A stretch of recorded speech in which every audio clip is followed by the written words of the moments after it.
Howdy. This is Mission Texas, a political podcast about winning Texas by 2032, or else we may lose the White House for a generation. I'm one of your hosts, Alex Clark. And I am Kate Rumsey. Other podcasts may focus on the day-to-day or the next election, but we are keeping the eyes of Texas on the bigger prize. What happens after the next census? Well, we have a special episode with a representative from the Giffords group. This person is a Texan. He is an Army vet. He is a gun owner, and he's a Democrat right here in the state of Texas. No, those are not contradictory terms. Welcome to the podcast, Steve Kling. Oh, thank you for having me, Kate and Alex. Well, I have a question. You're part of a group called Gun Owners for Gun Safety within the Giffords group.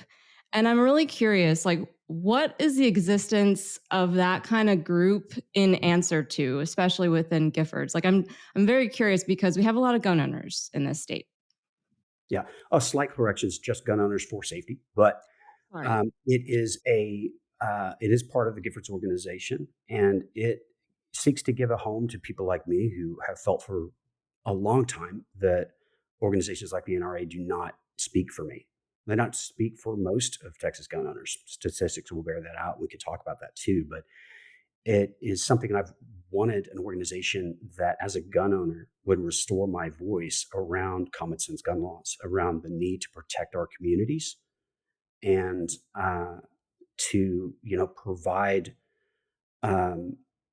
access to training and other tools that are being provided by the NRA and everything that comes with that as an alternative to that. We felt for a long time that the NRA just does not represent our voice. We feel like that since the late 80s have become increasingly political and increasingly an arm of the gun manufacturing lobby and not of individuals who still cherish the legacy of gun ownership involved in hunting and sports and things of that nature that were passed on by our parents and our grandparents. In addition to my military background as a combat veteran, I served 2 tours in Iraq and Afghanistan. But in my reserve duty, I was the commander of a small arms readiness team. They trained other units on firearm safety. And so we also fielded teams to go to all Army competitions and won them very consistently. Not myself, but my soldiers would do this. So I come from a fairly unique perspective, even within the military, of having run ranges consistently and, being responsible for training thousands of soldiers and airmen over the course of several years on the importance of accountability and training and safety and gun responsibility. And the ethos of the U.S. military around firearms is very heavily, focused on that kind of responsibility and accountability. And it's really interesting to see a gun culture that seems to want to emulate that. They even dress that way. Yeah, very militarized. Mm-hmm. Right. And to not understand or honor that the U.S. military takes safety very seriously. Seriously. You lose a weapon on a post, that post will shut down, and the general of that post will be immediately aware of your name, and no one comes in or out of that post until that weapon is found. I mean, that's the level we're talking about. If you are even accused of domestic abuse in the military, your first sergeant will come to your home and confiscate any private weapons that you have. And if you are found guilty, you will never deploy again. You will be undeployable because of the Lautenberg Act and Lautenberg Amendment. So these are the kind of things that, as someone from the military, it's anathema to me, this idea that it should be a free for all, and everyone should be able to carry whatever they want without any training whatsoever. Amen. So, when we're looking at the state of Texas, and I think the stereotype is that a lot of people probably in the state of Texas have guns, or perceived as a gun-loving state. But I was trying to do some research just to figure out how many people in the state of Texas own firearms. It's hard to know because so many people are not may not have a firearm that's registered under the law, which we can talk about. But some people, they estimate that almost half of households might have a firearm in the state of Texas. So when we're a podcast about flipping Texas and trying to gain voters, get a bigger part of our tent, bring people in, I think about, like, do we need to be speaking more to gun owners as Democrats, and whether gun owners like yourself even feel welcome or perceived to be welcome within our party? Do you know or have any sense of that? Well, let's key off perception first and Yeah. foremost, because the opposition has done a very good job of creating a perception that the Democratic Party does not reflect the values of gun owners, and nothing could be further from the truth. In poll after poll, we've seen recent University of Houston poll, for example, gives 91% of Texans support universal background checks. That's just one. Over 80% of Texans support red flag laws or extreme risk protection orders, right? That includes a lot of gun owners. And then when you ask just gun owners, only gun owners, how many of them support universal background checks? It's always over 80%. So it's a perception versus a reality thing. It's a PR issue for us, for certain. And so the way to go about that is to be very vocal about the fact that being a Democrat and running as a Democrat and your policies around gun violence prevention are very much in line with the protections of the Second Amendment. And in fact, I like to put forward that one of the reasons I'm an advocate for gun violence prevention, gun safety laws, is to preserve the Second Amendment. If this keeps getting worse and worse and worse, you're going to see a growing movement of people who are not gunners, who are not aware of the heritage around that, having a larger and larger voice that is not influenced by or instructed by gun owners who have those same concerns about safety of their communities. And so I think it's just a matter of really making it very clear that we do represent the will of the people in this case, and that by passing these gun laws, we're going to save lives, but we're also going to reflect what the people in Texas want. Not just gun owners, but also gun owners. Steve, I want to get into your origin story about how you got involved in politics and how you got involved here too. But I want to back up even further, because we led this pod with talking about Giffords as an organization. Mm-hmm. I know it's unlikely, if you're the kind of person who follows political media at all, you may have heard about Congresswoman Gabby Giffords and just the horrible tragedy that she experienced whenever a gunman attacked her when she was just doing a routine constituent visit, right? But I think we kind of always assume that everyone knows just as much as we do, and that's not always the case. So would you mind describing like kind of the origin of Giffords itself? Well, sure. I mean, you're right. Gabby was attacked, and several people on her staff and standers-by were murdered at a Safeway parking lot where she was doing, just meeting with constituents. She was a congresswoman from the state of Arizona at the time, and a gun owner, and reflected the politics of her district. She was by no means wearing any kind of gun control policy desires on her sleeve. She was attacked by someone who should have never had access to a firearm. And it really wasn't until Sandy Hook and her interactions with that incident that really, I think, motivated her to take her message forward. As you know, that shooting, they shot her in the head. She was actually pronounced dead. And there's an excellent, by the way, documentary on this called "Won't Back Down" that talks about that, and her and Senator Kelly, or Mark Kelly at the time. A guest of this podcast, actually. I know, we'd love to have him too. I was almost as impressed with Senator Kelly's his support and the clear outpouring of love and everything that he and his family gave to her as her comeback itself. But the point I was going to make is that she's severely debilitated by that, and has worked for many, many years to do that. So if you ever have the opportunity to meet Gabby Giffords, it is always an inspiration. She is out there and has built this organization despite those limitations, and it's quite something. But it was really Sandy Hook that really put her into overdrive around this issue. So then how did you get hooked up with Giffords? I mean, how is that a part of your overall story? Because I think the listeners may not know this, but you have ran as a Democrat here in the state of Texas. You ran for state Senate back in, I believe it was 2018, right? So, which is a year we talk a lot about on this podcast since we got super close to flipping the state. So, how does all that fit in? I think myself, I was kind of shocked into out of some complacency after the 2016 presidential race, and I think a lot of people were. To say that, my wife and I were attending. We live in Dripping Springs. We were attending Dripping Springs Democratic Action, and it was about 12 people around a table at a Mexican food restaurant every once a month. Love it. That grew, and we were also the only people under the age of probably the under age of 50, the only couple that was even present there. Um, After the election of Trump in 2016, we saw that grow probably times 20.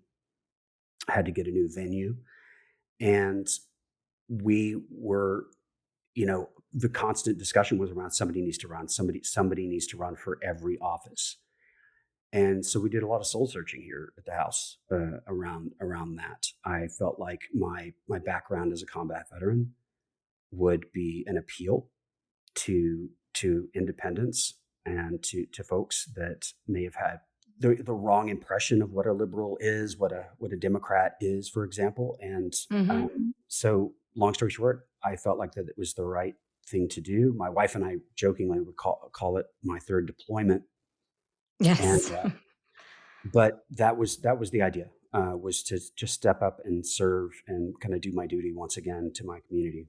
And so then after that, is that how you started getting at, and I believe that you told me prior to this podcast that you'd been active with Moms Demand Action and other groups. And so is that part of it? Because I know for myself, I lost, but I wanted to stay engaged and I wanted to still like carry on with my political activism. Like, can you speak to that? Yeah. So I had always been a, gun violence prevention passive advocate. Like, I would have voted for it kind of person. I wasn't someone who was actively involved.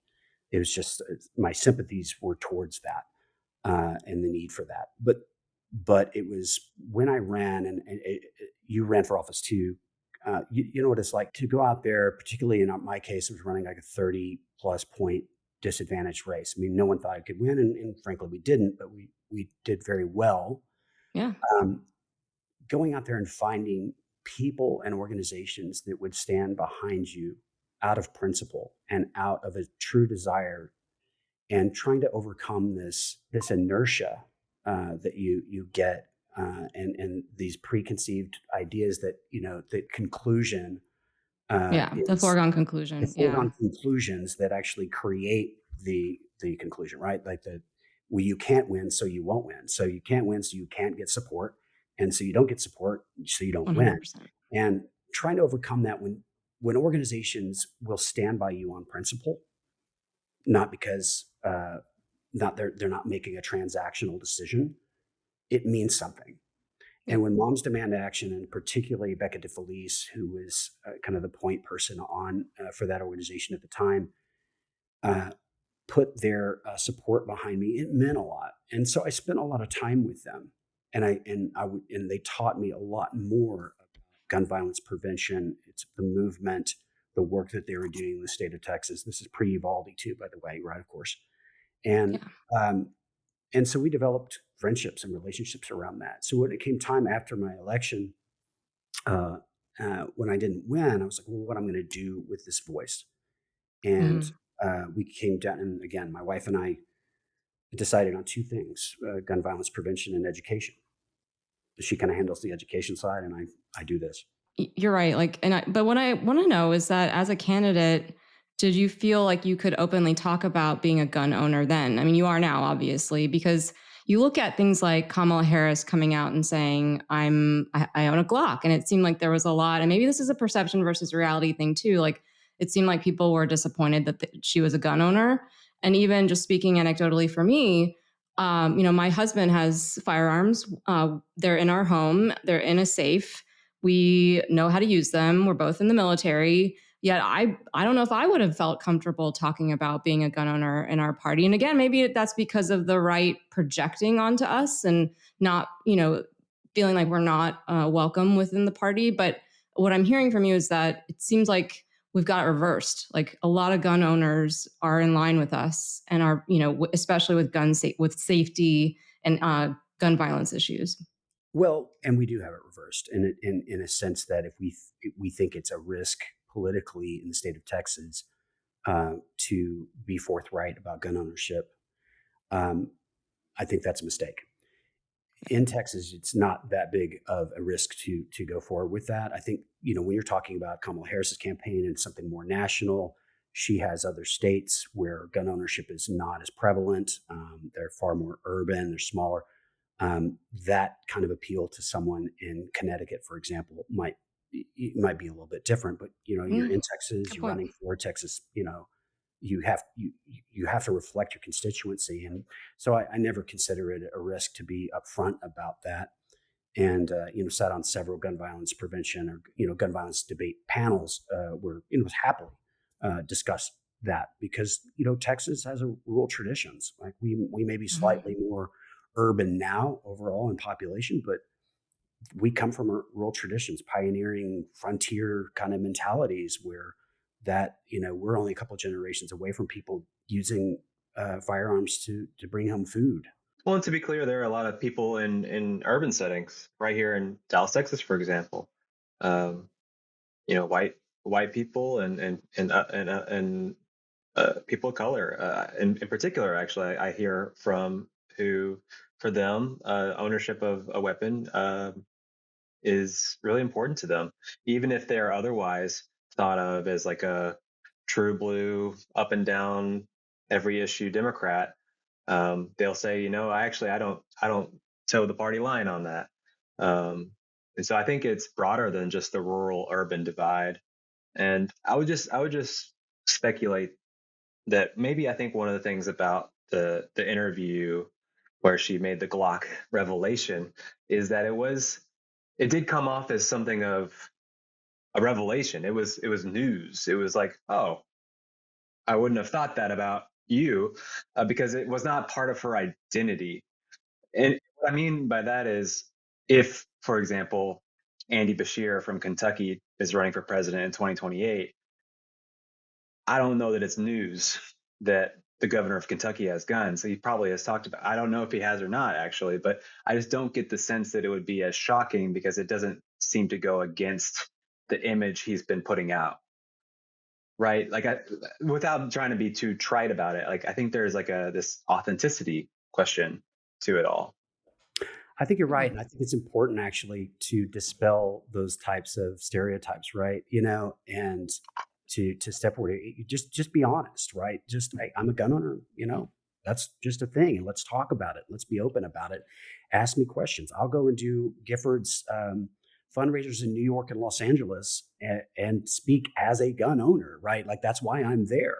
And I have the best conversations with people about it. And I dispel their preconceived notions. I think it's good. I think in Kamala Harris's case, probably a gender component to why that was a story too. If you want to be honest. I think that's right.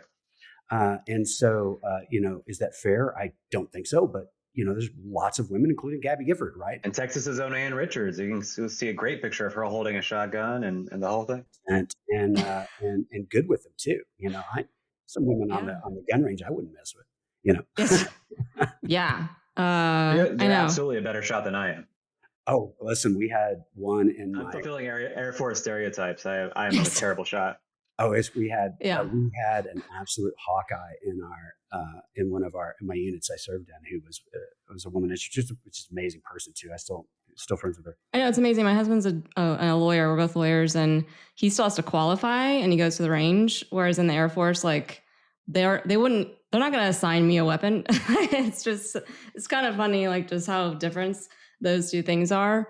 But so I wanted to ask you, going back to the beginning when we were talking about the standing up a group that is in contradiction to the NRA, like there's a need to, you don't feel represented by maybe that kind of group. And I'm wondering, like, is the NRA on the downhill? Like, are they, because they came up and you would imagine the gun safety debate goes hand in hand with what was going with the NRA over the last century, but now they've had a lot of issues. And so I'm wondering, like, and you see a lot more groups kind of coming out, like yours, Giffords, Moms Demand Action, Everytown.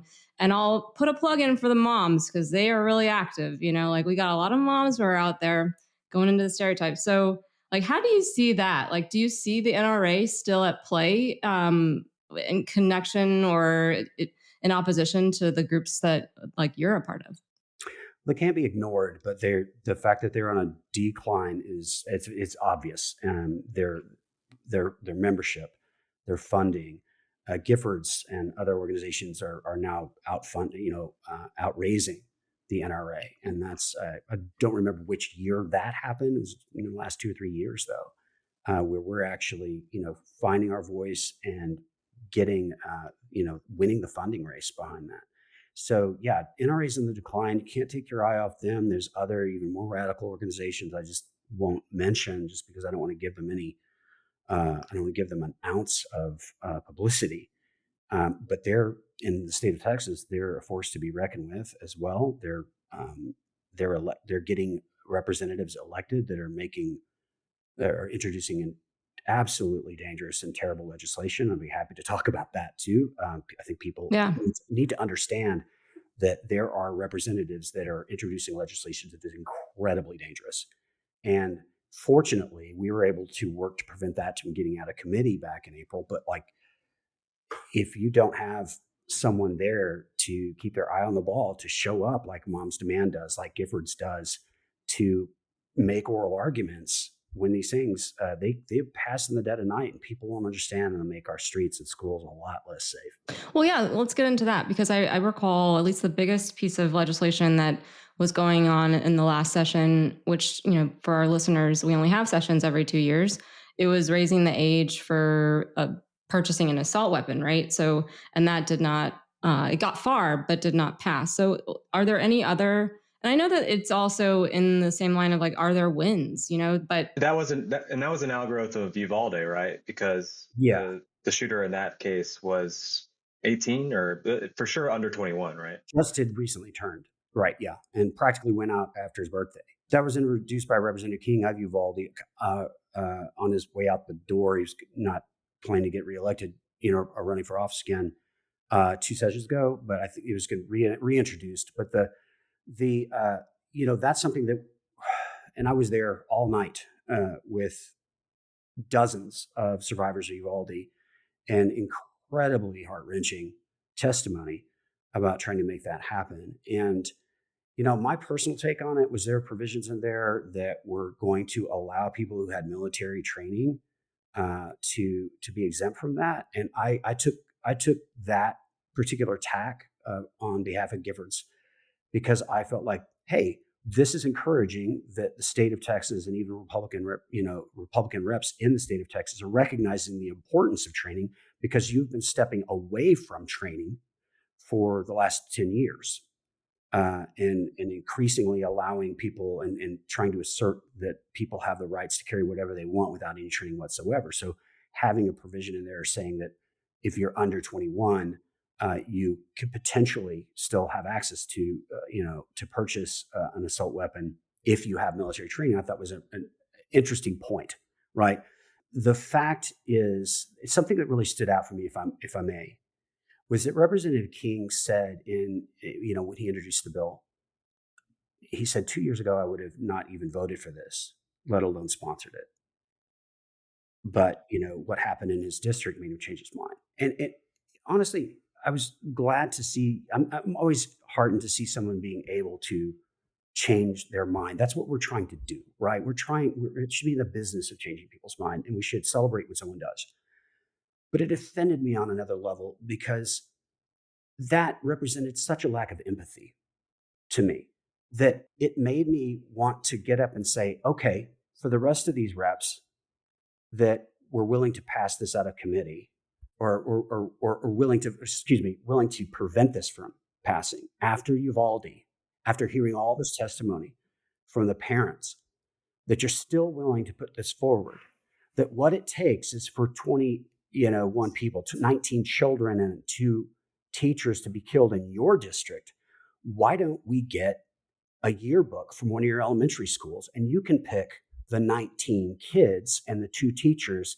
They're going to have to be massacred for you to change your mind.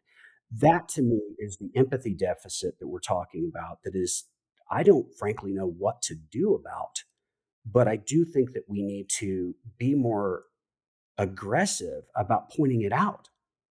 Now, when it comes to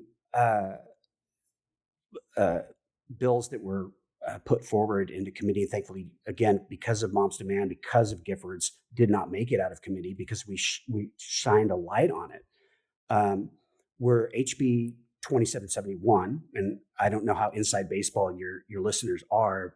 I don't want to throw a bunch of these at them, but I'll just give you the gist of them so that you can look them up later if you want to. HB 2771, Representative Hayes, rearming stalkers, kidnappers, people convicted of sexual coercion and aggravated assault. But the one that really got me is if this had passed, people who had been convicted of firearms smuggling could be reinstated and have their gun rights reinstated.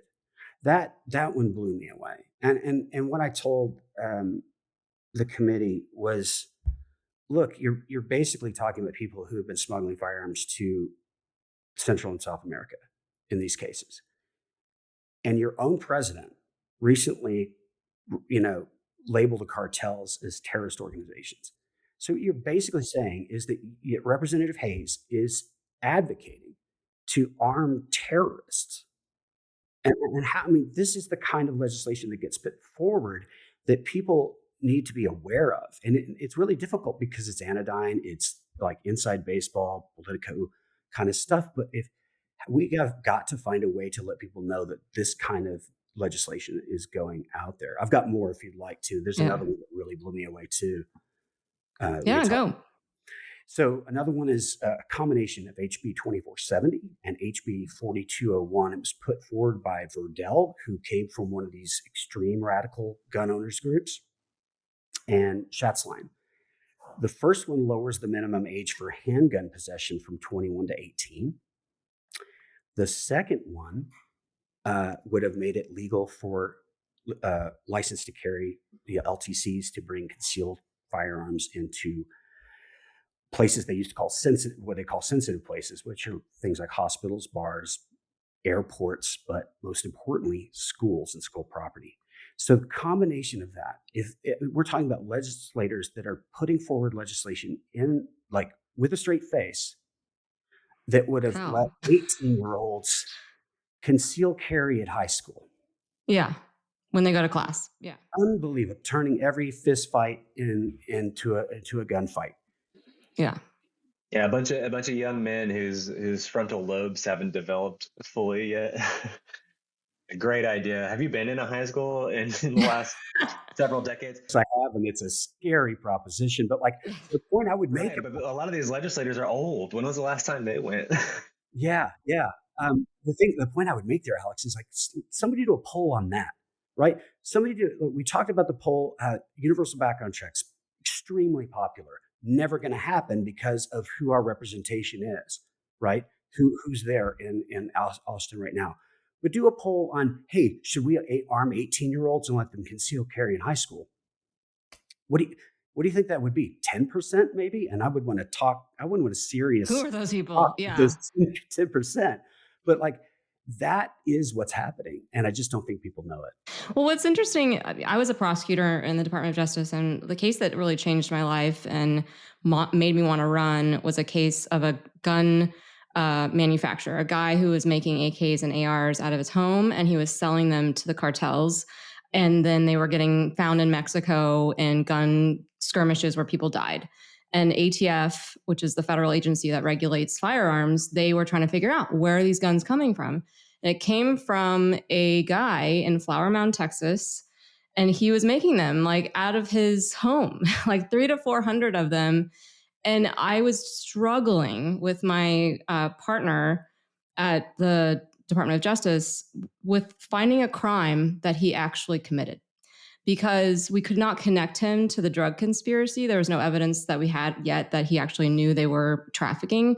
But we couldn't find, because he was selling firearms with the personal collection loophole. So there was no paperwork. He was making these AKs and ARs out of his home. And what we could find that he did was that he was now doing this, but without a license. So he was like in the business of it with the volume. And so we were able to get a jury to convict him on that. Like it was okay for what he was doing if he had a license. And I don't think people appreciate that we as Americans, and that guy is not, he's just a Caucasian American in Flower Mound, which is a suburb of Texas, North Texas. And he's doing this. And, he's providing firearms to people that are poisoning our communities. And yet, like, there's nothing that I could find that he could have done, like, that could have stopped him along the way. And it just made me realize, like, we need to do something. And going back to Uvalde, like, I was pregnant when Uvalde happened, and it was a very emotional time, I'm sure, for all of us. But I just, you're talking about the empathy issue. It's like, how can you not see yourself in that family? Like, how can you not see your own child at that school? And just speaking for myself, I know every day when I drop my child off at school or daycare, you're wondering, like, could this be a day that I have to worry about this? And it just seems to me, talking about messaging and how to like get people to wake up, it's like, that's not freedom, like that. How can that be freedom when you are fearing gun violence when you go to the grocery store or to a church or to dropping off your kids? Like, how is that freedom in this country? So Yeah, anyways. I was a teacher. I was teaching third grade when Sandy Hook happened. And I remember finding out and just hearing the news right after school had let out and the kids had just left. And I like was overwhelmed. Like, I had to sit down and just, like, I bawled, just wept, right? Just thinking about how that could have been my kids just as easily. The kids I'd grown pretty close to, right? I talked to their parents. I know who they are. I know what they like and they dislike. I know what their challenges are. It, as a general political proposition, it is hard to hate up close. But I think the inverse of that is that it is hard to ignore the plight and the needs of people if you know about them. I think sometimes we as a party can sometimes get too lost in the sauce. Everything's a data point or it's a policy paper, and it's not. Those were my kids. They had names. I think what was really powerful during the Uvalde stuff that I think actually moved the ball forward in the Congress. John Cornyn's in trouble because he actually did the bare minimum on guns. But one of the things I think was very effective was when Matthew McConaughey showed up and talked about the converse. That stands out to me. Talking about the Do you have thoughts as to like what's effective? Like, what's gonna make it real for people?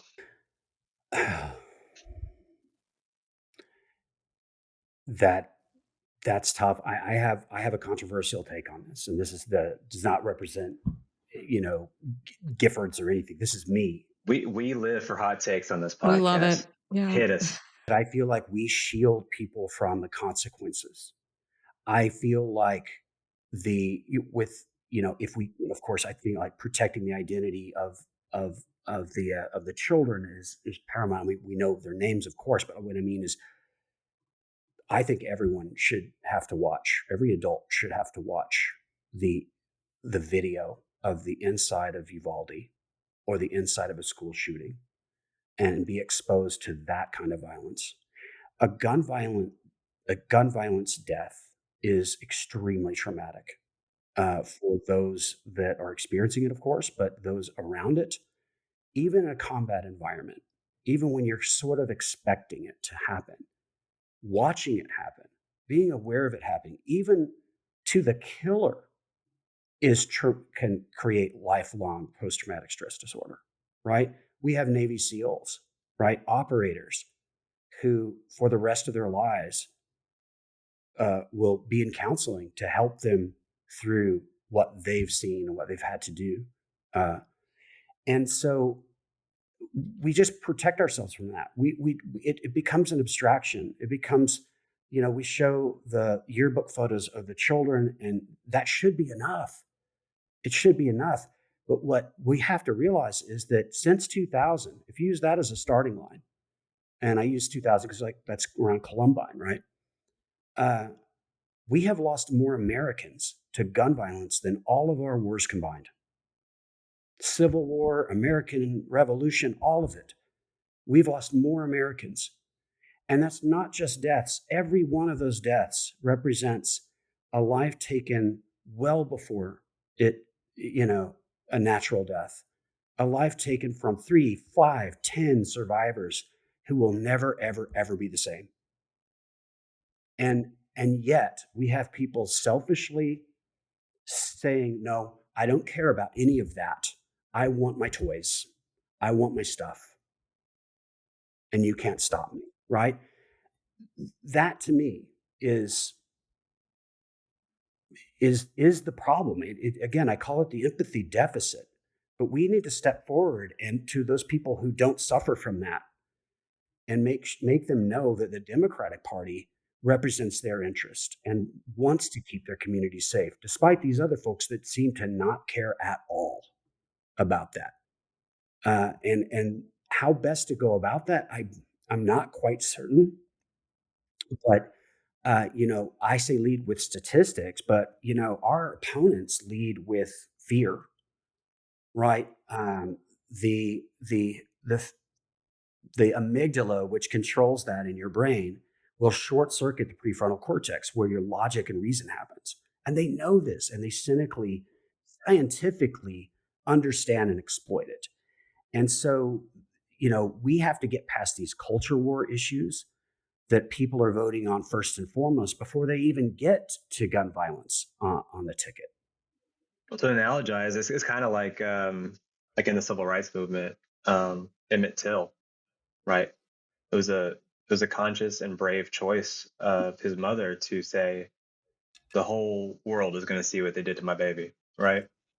Um, and I think it did make a difference. I think Emmett Till's life had that impact.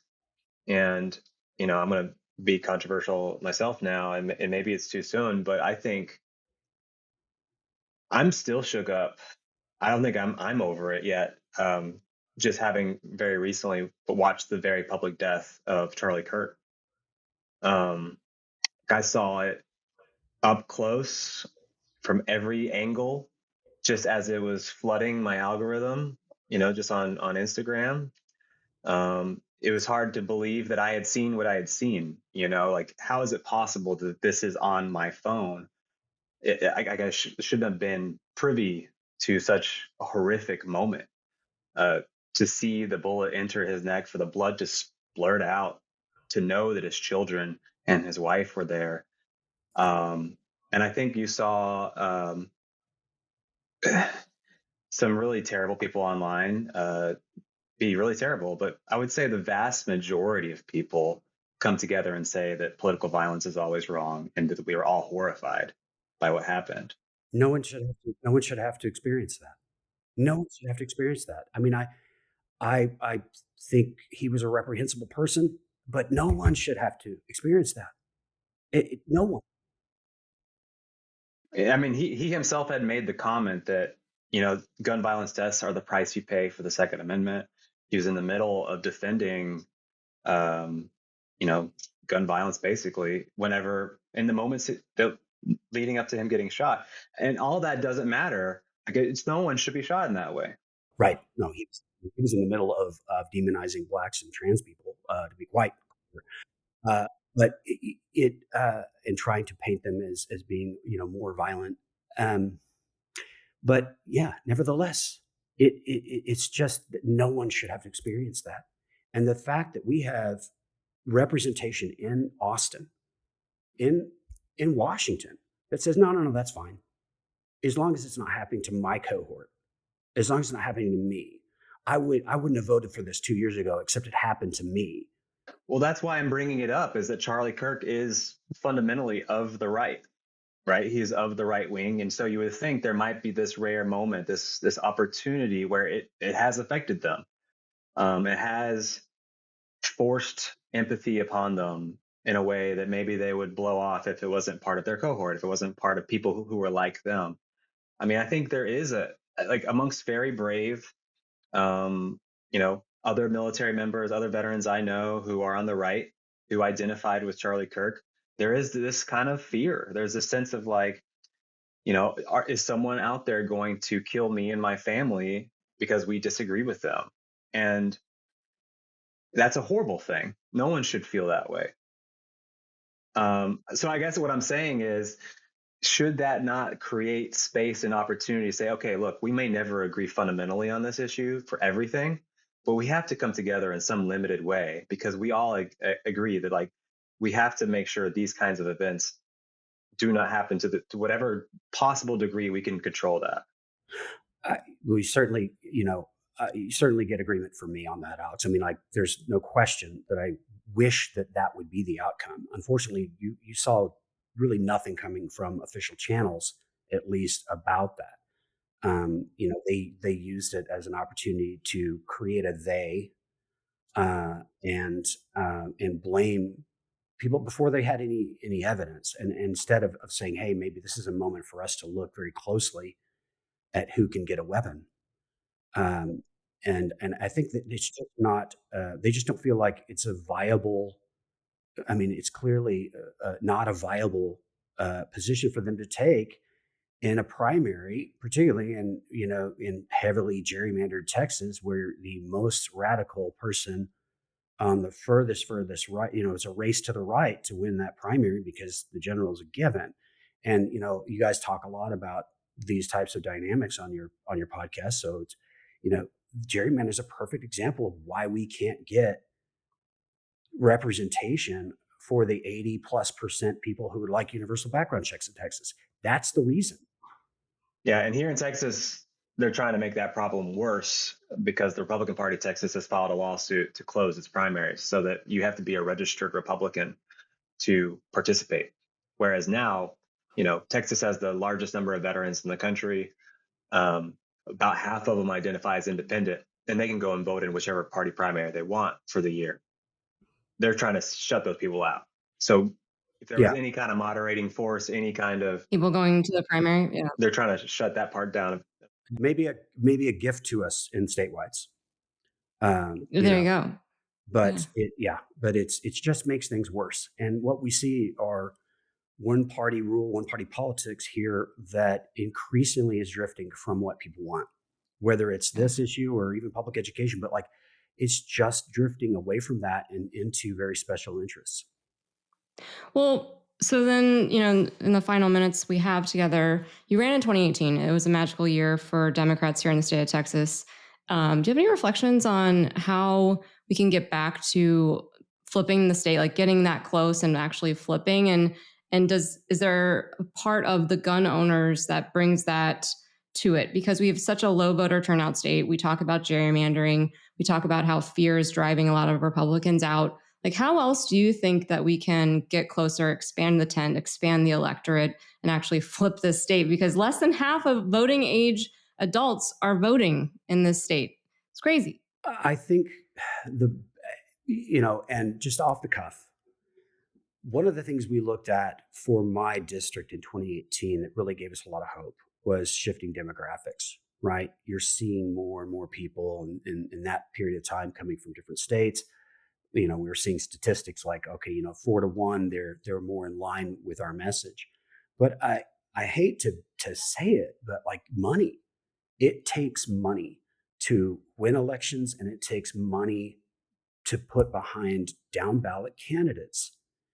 And in a state like Texas, where you have unlimited campaign contributions, when someone like you or me steps up and says, "I'm willing to do my duty and do this," I'm not trying to like further some political career or see some amount of power. I just want to represent the people that live around me. You have to contend with the fact that that incumbent can get a check from a single donor in Permian Basin and and get more money than the asymmetry of that, uh, and to get that in one check in 1 minute from one person that you can raise in the entire election cycle. And that is a feature, not a bug for the incumbent, right? I mean, this is something that that is how they hold power, and And the why they're only voting the way they're voting. It's state-backed oligarchy, right? I mean, oh, absolutely. I mean, if there was an example of oligarchy in the United States right now, the state of Texas is a petro state, and there's absolutely no question about that if you look at the details. But how do you get someone like you or me who just wants to step up, doesn't have a whole lot of resources, just the kind of people you'd want to run, right? and God forbid you win, right? Because then Yeah. you get to make $7,200 a year. Oh, oh, yeah. It's really funny to hear how that's spun too, because it's like it sounds so folksy and good to say, well, we don't have professional politicians in Texas, right? Yeah. Well, and the good old boy reflexive response is, "You're damn right we don't. We don't do that here." And to give this sort of folksy, say, paint this picture of that, that we all come from working class and come up from non-professional politicians, and they're coming from people. They're not. They're appointed. They are bullpenned and anointed on the Republican side, and given all the money they need. And that goes down to the school board now. We see school board elections here where, if they're willing to sign on to the book banning, you know, uh, to that type of policy, they'll get a check from somebody, for $15,000-$20,000 in a race like that. That's again, Patriot Mobile. Huge. Yeah. Patriot right? Mobile. Yeah, exactly. And so how do we have to find a way to make people understand that you said something on a podcast I listened to previously too, that I thought was Oh, absolutely spot on. love a listener. Yeah. And that was, you may feel like your voice is gerrymandered out of existence, but there are statewides and there are locals, and you're gonna pull the same lever at the same station for those. You might as well, while you're there, you're not going to skip over the gerrymandered House district. You're still going to make that vote. Get out there and go for the statewides, but stay for the House. Yeah. Go down that ballot. Yeah. Absolutely. And so, I mean, there's a funding issue at play here that until we get the reins of power, we can't change, and that's huge. But emotional appeal and making people understand that these people are not representing your interests. We are, and you need to get behind it, or you're creating that foregone conclusion as well. Is to me the message that I always step forward with, and it made a difference. We raised 10 times more than the previous challenger in our race, and we didn't completely close the gap. We brought it down to, I think it was 57-43, something like that, which is, from a 20 plus point disadvantage. And that's, you guys. I mean, if you're a Democrat in this state, you have to be in it for the long haul, right? I mean, you have to be thinking long-term strategy. You run and you close those margins so that the next person running has less of a challenge and less difficulty raising money. Raising money in a 20-point plus race is extremely hard. Raising money in a 7-point race is a lot easier. No, that's the whole thesis of the podcast, right? Just full circle. And I know Giffords is a group that, like others, supports candidates, and they either give them some sort of platform, or I know there was a candidate application for Giffords to be a Giffords candidate. So it seems like there are groups that realize that they need to be involved, especially here in the state of Texas, and helping people like you and me who are, we're not rich. And like, I don't know about you, but I'm not a rich person. I don't got name ID, but I have, how do I run and start? And I don't know billionaires. So how do I get elected? And I love like Vote Vets and organizations like yours that go in and you mentioned Becca, she helps out at Emerge, which helps a lot of women of color to run for office for the first time, run for something. There's a lot of these groups like that, I think, that are realizing that there's that gap, and helping people like you, me, and others to run, which Yeah, is and great. some encouraging news there, right? Just the last Yeah. cycle, Giffords, Texas, did endorse and provided, resources behind those endorsements for the first time. In this latest legislative session, we had full-time government relations people on the ground here in Texas, and that's a result of the tide turning. That's the result of funding, being able for a nationwide organizations like Giffords to see that they have that to have the funding to start working the long-term strategy in a place like Texas. And right now, unfortunately, it's damage control. We're prevent legislation like we discussed earlier, but pretty soon we'll be able to to start moving into other areas. And one of those that I'm a big fan of and I push really hard for internally is supplementing or subsidizing training, right? Mm-hmm. It's something that's very doable in a state like Texas when you have folks that are saying, well, I support open carry because I shouldn't have to pay for the cost of a LTC, or the training around getting a license to carry. It would be nice to have an answer of, okay, well, you can get a voucher from the state of Texas. We'll pay, essentially reimburse you for the training that's necessary. Because otherwise you pin them down and say, well, you're really against training. Like you're not just Yeah. passively against training, you're actively against people getting training. So I think there's areas of hope there, but politically, you're going to see a lot more activity from the gun violence prevention folks. And it's, again, a function of getting funding. People are starting to really understand the magnitude of the problem that we have, and they're putting their voices and their pocketbooks behind it. That's great. I love ending on hope. I like the fact that we are making progress here and that there are groups like Giffords who are bringing people like you in our state to make sure that we don't believe that this is a foregone conclusion, and that by having more conversations like that, we can hopefully get people to not only think about gun violence, but also electing people who want to actually pass legislation in the Democratic Party that would prevent that.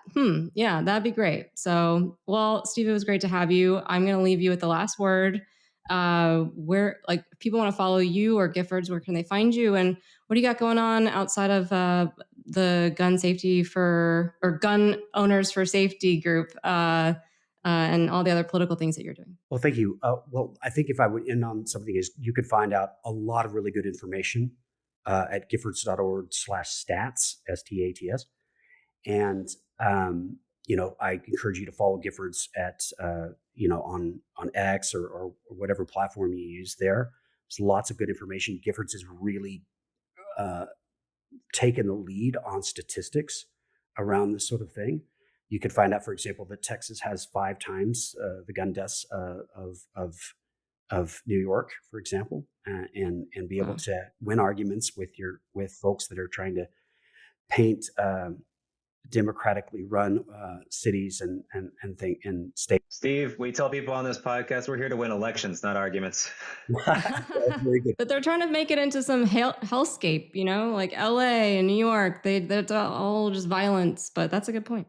Yeah, but the point I would end on is that gun violence prevention and gun sense laws are complementary to the Second Amendment. They are not in in opposition to that. And we seek as gun owners to reclaim that voice so that we continue to have a voice.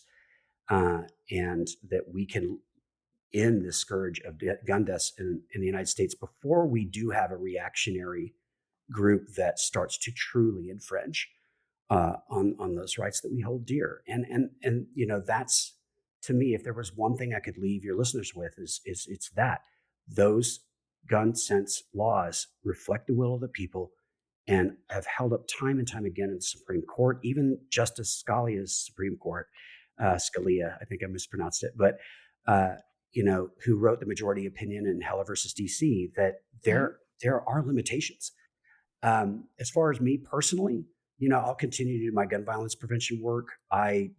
Anybody who's running for office I would encourage them to contact me. I have a huge network of people that can help them out, including, I'll plug Blue Horizons Texas that I'm on the board of, that seeks to provide lots of training and technical assistance to anyone running for office. What I hated about running myself was that I had to reinvent this wheel, right? There was no one there from the Texas Democratic Party or any really organization that could help me set up my campaign, particularly from a technical perspective. And I had come from a software engineering background, so I was able to put together a CRM, connect it to ActBlue and automate that. But a lot of people who want to stand up and run for office don't have that technical background and expertise.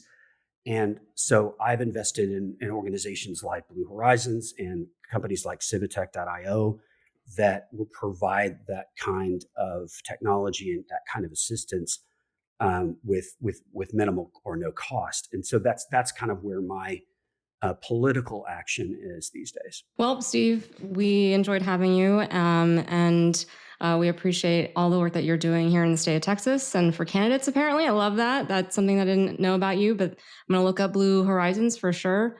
But it was great to have you, and we will see all of our listeners next week. God bless Texas. Thank you, Kate. Thank you, Alex. God bless Texas.